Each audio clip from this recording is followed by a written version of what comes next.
Robert, I know what I want to talk about now, but is there a better segue, or do we go straight to Candace Owens and Facebook? No, Candace Owens is a good one. Okay, so for those who don't know, Candace Owens sued not Facebook, and we're going to discuss this strategic decision given the outcome now. It's nice to play front seat driver or, Sunday morning quarterback. I screwed both of those up. Candace Owens sued Lead Stories and the other parent company for defamation, tortious interference with contractual relations, tortious interference with prospective business relations, and unfair competition because Lead Stories fact-check Candace Owens' stories, slaps a label on it on Facebook for and on behalf of Facebook because Lead Stories contracts with Facebook to do the fact-checking. In so doing, conveniently enough, diverts traffic from Candace Owens to the real fact-checkers, Lead Stories itself. So diverting traffic from Candace Owens' wildly popular page. Candace Owens, as a result of the hoax alert false fact-check label, gets demonetized on Facebook, which works sort of like YouTube, so she doesn't get ad revenue from Facebook. She's no longer allowed to advertise on Facebook, so she can't sell her book anymore. For anybody who thinks that's a sin, too bad. She's allowed selling her stuff. So she sues for all these damages. Judge comes in and says, essentially, there's a debate on jurisdiction, which I don't think anyone cares about. The judge says, I have jurisdiction to hear this claim over Lead Stories. They contract with Facebook, and Facebook does business in Delaware, so I have jurisdiction. I have jurisdiction, and now I'm dismissing the case because there was no defamation because the statements that Candace Owens made to the effect that death counts were being inflated for the purposes of exaggerating the pandemic, they were denied, contradicted by Dr. Birx and other authorities. To the extent that they were denied, we can say that the fact check false is sufficiently true so as it doesn't constitute defamation. And then once you lose the defamation claim, you lose all the other claims. You lose the tortious interference because there's no tort, and you lose the unfair competition because there's no act of unfairness. On the merits, Robert, I mean, it wasn't an untenable decision, but what's your impression of the decision on the merits of the issue if you didn't know the parties involved? Well, I thought the main point you highlighted with that great Alex Jones memed rant at the end of your video is the apropos one. The big problem was they labeled her statements a hoax. They labeled her post a hoax. And he went to great lengths to say, oh, you know what? That's just hyperbole.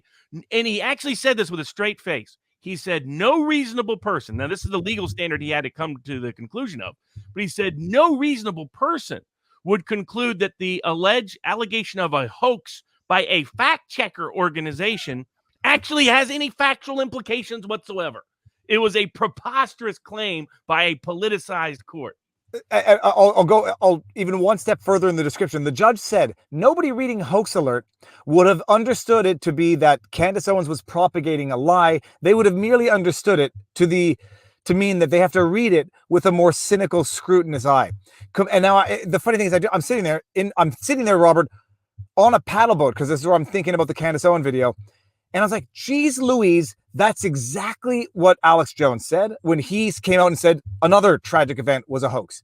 And they sued him. We'll see what happens on the merits. The problem is here I can appreciate I can't suck and blow at the same time either, because I do think, calling something a hoax, it argue as to whether or not it's a matter of opinion or a statement of fact, whatever. But they went after Alex Jones full throttle, straight to the Supreme Court, still ongoing. And in this case, they say, well, when they called her statement a hoax alert, they didn't mean hoax. They just meant read it with a more scrutinous eye. Nonsensical. But then on the one hand, you say, they said that the fact check was false and that they're not, I'm mixing up the words. They said the fact check was not a defamatory statement, that it was a false statement because it was contradicted.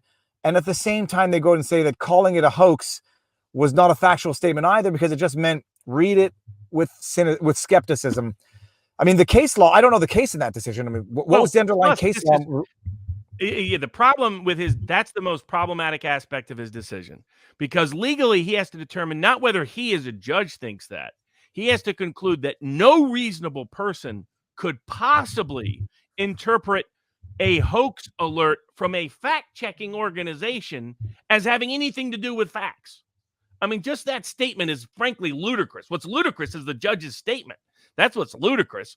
And so that statement made no sense. Now, they chose to sue in Delaware. And I think when we talked about it at the time, the suit could have been improved a little bit, in my view. and it was a risk to pick Delaware because I mean that's the president's home state. So I mean that's where they're why did they investigating Hunter Biden right now. But why did she pick Delaware and not? I can't. I don't know what would be a more favorite. She lives there. She lives there, and my guess is some local people thought it would be smart. Some of the lawyers probably thought it would be smart legally, but I think they misread the dynamic. Delaware is suing in a heavily Democratic state is a big risk. Unless you know what you're unless you know something that I don't know. But this a very politicized judgment. He made a statement that I don't think can be justified with a straight face, because it's one thing if a comedian said it or someone that says hyperbole like all the time says it, things like that. But this is a fact-checking organization. Fact-checking organization. No, fact check. They say not just false, hoax alert. Now that is a factual. To me, that's a factual statement. That is not saying. That is not. Someone's going to accuse me of being politically biased here, but that is not like saying something is a hoax. Because when you say something is a hoax, it means it could mean any varying degree of severity of something. When a fact checker says false, and then above and beyond the false, hoax alert, the only conclusion I draw from that is that it's a lie intended to propagate misinformation. And so, I mean, I thought it's totally untenable. It's incongruous of an argument, but the only question is it appealable? And is any higher level court going to say, okay, well, even if we disagree with that statement, the substance of the rest of it, I think we can agree with. Okay, it's not a defamatory statement to say false or fact check false. It's our fact check assessment. We agree now that these fact checkers are not actually fact checkers, but they are sort of opinion pieces. I think we all agree that that's what they are now. Nobody takes them as fact checkers. It's an interesting defense in that sense, because this exposes the Facebook fact checkers as not being about facts at all, according to a federal court, that they're just a bunch of political hyperbole and opinion makers. That's what the federal court determined. So that, can Facebook even continue to call them fact? Maybe Facebook can be sued for fraud for calling them fact checkers.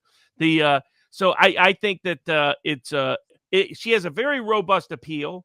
It's whether the court can get past the politics of the issue, because I don't think any honest judge could say that no reasonable person anywhere could interpret that statement not to be a factual statement when it's being made by a fact checker organization. I mean, it's so outlandish on its face. I'm beyond reasonable as far as the person goes. That's exactly how I took it. It was not just fact, hoax, because she's out there. And it's even worse than that. It's that she's out there trying to promote the hoax, to sell her book, to make money, and to be the worst of the worst in terms of exploiting tragedy by propagating lies so that she can sell whatever she's selling as a result. It's the worst of the worst. It was pure defamation. It was the classic definition of it. What I think it recommends is for people that are looking at these cases in the future, they should incorporate a public opinion polling. I've been saying this to lawyers, and for venue in the January 6th cases, they should poll the different venues. Before jury selection, you should poll the local venue. They should poll to see how people interpret that statement, because I think we all know 75% of people probably who read that statement would interpret it as a factual statement accusing Candace Owens of lying when Candace Owens didn't lie. No, and that's the other thing is, like, she didn't lie. She has her authorities that are justifying her position. Dr. Birx comes out and says, that's what debate is. But you don't come out in the debate and say, I fact check my opponent and they're wrong and I'm right and I win. And they're beyond being wrong, they're liars and promoting a hoax to mislead. It was over the top. We'll see. But now, easy to play Monday morning quarterback. Hindsight's 2020. She made the strategic decision not to sue Facebook. My understanding is that she had a weaker claim against Facebook because she has a terms of service contract with Facebook that says they can shut it down whenever they want, however they want, for whatever reason they want. So she basically has no argument. I might have argued I know parasitism doesn't exist under U.S. law, but I would argue something else, unfair competition involving Facebook's scheme for unjust enrichment, maybe. Yeah, she had a claim that was like that, and the court just said unless they said anything false, you can't bring any other claim. And that's generally the case. I'm not sure it's quite the case here, but because you can't have a separate claim, like false light invasion of privacy, for example, is speech-based tort, but you could be saying something true, but you invaded their privacy. and maybe put it outside of context or things like that. So there are ways you can bring suit regardless of defamation. So I'm not sure that part of his order was that strong. But to me, the egregious part was just determining that any statement made by a fact-checking organization, pretty much by this judge, can never be sued for defamation because it doesn't imply any facts. Well, it says that the fact checks are not fact checks, and the fact checks are not factual. The fact checks are not actually factual. The hoax alert doesn't mean hoax. It just means read with caution. But now, jokes aside, I know Jones is being sued in different jurisdiction. Can this be used at all? I mean, but this is bad case law, Robert, right? Like, all the law in Jones's cases. They've thrown it all out. They've said you can be sued for defamation even if you never talked about that person ever. If you never mentioned that person can sue you for defamation or intentional infliction of emotional distress. Unheard of. They've ignored all the law governing speech. They've ignored the law governing procedures because they hate Alex Jones. So the court system is showing how openly and overtly political they are in these kind of cases. When Rachel Maddow and the fact checkers get treated one way, and now I get saying that nothing Rachel Maddow ever says is factual and nobody sane would ever believe it. That's basically what the federal court said. Yeah, they said I could understand that more. Like when Tucker Carlson is saying if this is literally extortion, it's quite clear to me he's expressing an opinion and not saying literally extortion because clearly no one was convicted of extortion. I still think it's dangerous to accuse people of crimes, yada, yada. When Rachel Maddow says they're quite literally Russian propaganda, I can appreciate it's an opinion show. She's expressing herself. I can understand that. But a fact checker coming in and saying false hoax alert, that's beyond a factual statement. That is a don't proceed with warning. That is never read again. That is totally discrediting of an individual where we're still dealing with a disputed. But no, see what's happening with Jones. I mean, this is bad case law. I can see it. And I understand that the case law is already in favor of Jones, but when you have a unique case, you can find all the reasons in the world to circumvent the existing case law to create your own that is unique only to that particular case. No doubt. And so I think she has a robust appeal. I'm sure she will appeal. And it'll be whether the courts are willing to put aside any political bias they may have in Delaware to actually apply and enforce the law.